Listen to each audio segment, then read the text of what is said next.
Kia ora koutou katoa. No mai haere mai ki tēnei kōrero mo te mahi tutu ki te whakaro o mahi wairua. Hello everyone.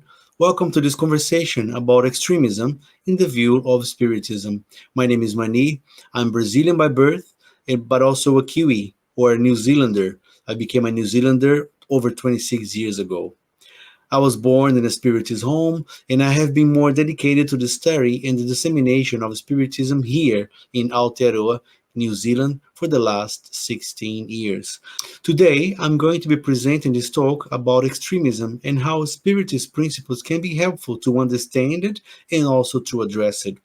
So extremism is this state and behavior of being extreme, the belief in and the support for ideas that are far from what most people consider reasonable or correct. Extreme views are typically contrasted with those of moderates and indicate political agendas from the far left or from the far right.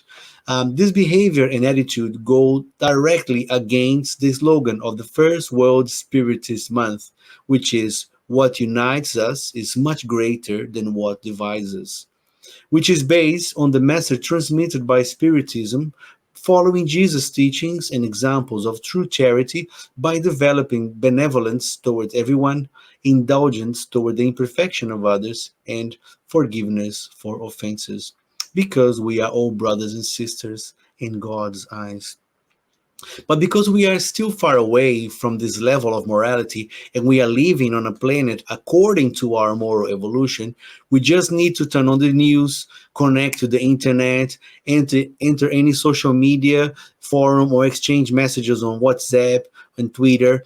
And we cannot ignore but notice that the ideologies of extremism, along with other isms, fascism, racism, fanaticism, radicalism, they have increased over the last few years.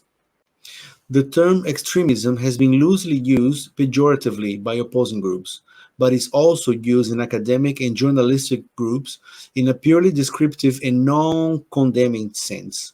However, true political extremism can be defined as those policies and ideas that violate international human rights norms as found in the Universal Declaration of the Human Rights, the international document adopted by the United Nations General Assembly, which preserves the rights and freedoms of all human beings back in 1948.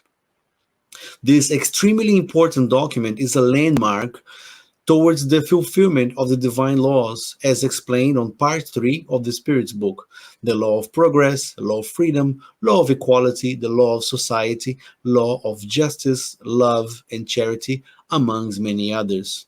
In the question 790 of the Spirit's book, the superior spirits inform us that the current state of civilization represents an incomplete progress, because humankind does not pass suddenly from infancy to maturity. We don't immediately do all the good that we could produce because humans are not yet ready or disposed to obtain that good. Natural law is immutable and is always the same for everyone. However, human law is variable and progressive. So we're still treading the evolutionary path between highs and lows, trying to understand and respect one another's freedoms, accepting that because we live in a society, in a planet of trials and expiations, we cannot still fully enjoy absolute freedom. Because all of us, from the least, from the smallest, to all the way to the greatest, we need one another. As soon as two individuals are brought together, there are rights to respect, and they will no longer have absolute freedom.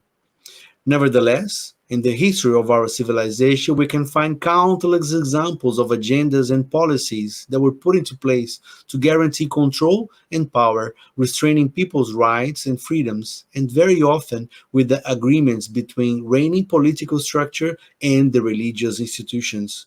Since the establishment of the Declaration of Human Rights, the noble ideals of equality and freedom have shown some signs of progress. But the superior spirits, they teach us that the evolution of spirits is progressive and never regressive. So how come extremist beliefs and conspiracy theories, as well as an intolerance of the opposition, have become increasingly mainstream all around the world? Have we gone back to a less tolerant, less respectful society, especially during a pandemic where people had to spend more time socially distanced and facing restrictions, lockdowns, and financial struggle? In 2019, a study by the Louisiana State University and University of Maryland found that in the United States of America, roughly 42% of both parties view the opposition as downright evil. Even more concerning is a poll by the PRRI from November of 2021 found that 30% of Republicans and 11% of Democrats believe that true American patriots may have to resort to violence in order to save the country. Is there an underlying personality type that draws people toward extremism, regardless of whether they are on the right or on the left? This polarization became so noticeable in the last decades that scholars, political scientists, and psychologists they have started investigating. A recent study out of University of Cambridge found that mental rigidity is tied to intense political partisanship on the left and on the right. And another study out of the Netherlands broke down the common characteristics and the psychological features of people who gravitate towards extreme ideologies on the right and on the left. They found four broad underlying psychological features, which are underlined on the slide you can see. We translate to an intolerance for different groups based on those prejudicial assumptions. In other words, people with political extreme views and beliefs, they tend to downgrade the humanity and individuality of people with whom they perceive they'll disagree with. And according to a New York University social psychology professor Jonathan Haidt, these rigid people, people that are threatened by diversity and change, they're mostly on the right wing. And especially in the last 5 or 7 years, we've seen a rise on the right wing populism that has authoritarian elements all around the world. But here's another interesting twist in the recent social psychological research. People have been looking for the left-wing authoritarianism for a long time. The left has been getting more authoritarian. Research showing that since 2015, there has been what now has been called the Great Awakening. Something happened to the people on the left. They moved much further to the left, and they became, in some ways, much more illiberal, more focused on telling people, oh, here's what you can say, here's what you must say, which is now what we call the cancel culture. Another factor that helped this activating of this group versus group mentality and dynamic is being increased by the use of the internet and the introduction of sorting algorithms by influential social media and news corporations. The Home Affairs Committee in the UK Parliament, they say that social media were causing radicalism.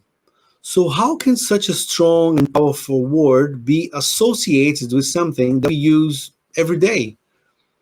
Social media corporations, they try to show everyone videos and posts and articles that are similar to those that you already left a like and you enjoyed, to maximize and to emphasize your virtual experience, to make it more enjoyable. So they offer material that shows the same opinions that affirm what we already think. Is that same target marketing algorithm that show you more of the products that you already purchased. The same target marketing, they feed you more ideas and posts and news that you already hear, that they already like to hear. So the bias is in the thought that you already think. And it also, this becomes an echo chamber. The internet has this fascinating quality. In one hand, it totally brought the world together, but in the other, as it turns out, people are just people. We are still souls on the march of moral progress and spiritual evolution. You see, technology is just like money. It brings out what's already inside you and amplifies it. The technological advancements have only brought out all the extreme views and feelings that people already had underneath their masks and behind their keyboards and screens. The issues we observe regarding radicalism, extremism, racism, and etc., they just came to the surface. As if we had just turned on the lights in a messy room And only now we became aware of how much clutter we have been hiding. And amidst all this team versus team mentality, all we are thinking is, how can we win? How can we win? Few are those who stop and try to find out what's true. And this is a very general principle if you embrace a good versus evil framework and you see life as a battle between we are the good people and they are the evil people. In the chapter 13 of the Gospel according to Spiritism, do not let your left hand know what your right hand is doing. St. Louis says that it's not right to practice beneficence exclusively amongst persons of the same opinions, beliefs, or political parties. This idea of sects and parties will eventually be abolished because there exists a fraternity between all humankind. True Christians, or anyone who wants to be in the righteous path, is someone who can accept that we are all brothers and sisters and does not stop to inquire or to beliefs or opinions before offering help. In the Spirit's Book, Part 3, Chapter 10, in the Law of Freedom, we learn that every belief is respectable as long as they are sincere and leads to the practice of good. Reproachable beliefs are those that lead to evil, and that to use our beliefs to scandalize someone who does not think like us goes against the freedom of thought, and it shows a lack of charity. The spirits also instruct that we seek to lead back onto the path of truth those who have been led astray by erroneous extreme principles, but to follow the example of Jesus. Teach by kindness and persuasion and not by force. Conviction cannot be forcefully imposed, so we should not be simple observers and witnesses in a passive behavior. In the Spirit's Book, Part 4, Chapter 1, Earthly Joys and Sorrows, Allan Kardec asks the spirits, why do the wicked in this world so often have power over the good people? This is the spirit's answer that this is a direct consequence of the weakness of the good. The wicked are captivating and bold, while the good are often timid. Whenever the good are determined to take over, they will prevail. So, technology will not save us. It will assist in dealing with the universe out there, not in our inner development. We need to find the balance between both. As well as developing our logical intelligence, we need to work on our emotional intelligence, the character development, the virtues of patience, forbearance, compassion, and all the things that make sure that these devices, the more advanced, they become a blessing and not a curse. Humanity itself needs an upgrade. If we want change, we must be the change. We should all keep hope because indeed we can do something about this. We have to. The good news is that it's simple, and the bad news is that it's hard. It's hard because we have to communicate with those we disagree with. It's hard because we cannot understand how the other side came to their conclusions and their positions. It is hard because we carry that sense of certainty that our side is the right one. It's hard because it means offering empathy and compassion to people who can show us hostility and disrespect. The point is that to reach this understanding, we have to let go of that pride and that fear and embrace our curiosity. We need to take that journey to see the world from the other side. There is a Chinese tale that says when two people come along walking the road in opposite directions, each carrying one loaf of bread, and then when they cross over, they switch the loaves. When they meet, each leaves with one loaf. But when two people come along the road in opposite directions, each one has one idea, and when they come across their path and they exchange ideas, each leaves with two ideas. If we don't exchange ideas and experiences, there's a big chance that we're going to miss a great opportunity to learn and to evolve. And the time is now. In the chapter 18 of the Genesis, Arago, a superior spirit, it warns us that the time set by God has come in which great events will occur for the regeneration of humankind. The progressive movement of humankind is unavoidable because it's part of nature. And up to now, we have made incontestable progress. Due to our intelligence, we have achieved results never seen before regarding the sciences, the arts, the material well-being.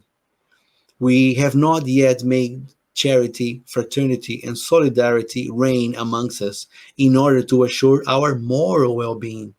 And only moral progress can assure us of happiness in this earth by restraining evil passions.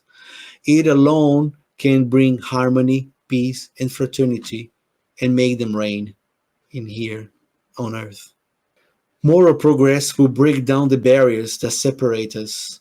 It will bring down class prejudices and silence the antagonism between sects, teaching people to regard one another as brothers and sisters who are called to mutually help one another and not live at one another's expense. Moreover, it is moral progress, aided by the progress of intelligence, which will join people together in the same belief founded on inarguable eternal truth and consequently acceptable to all. So let us always remember that what unites us is much greater than what divides us, so we can all help minimize the spread of extremism. God bless us all. Kakite, and see you next time.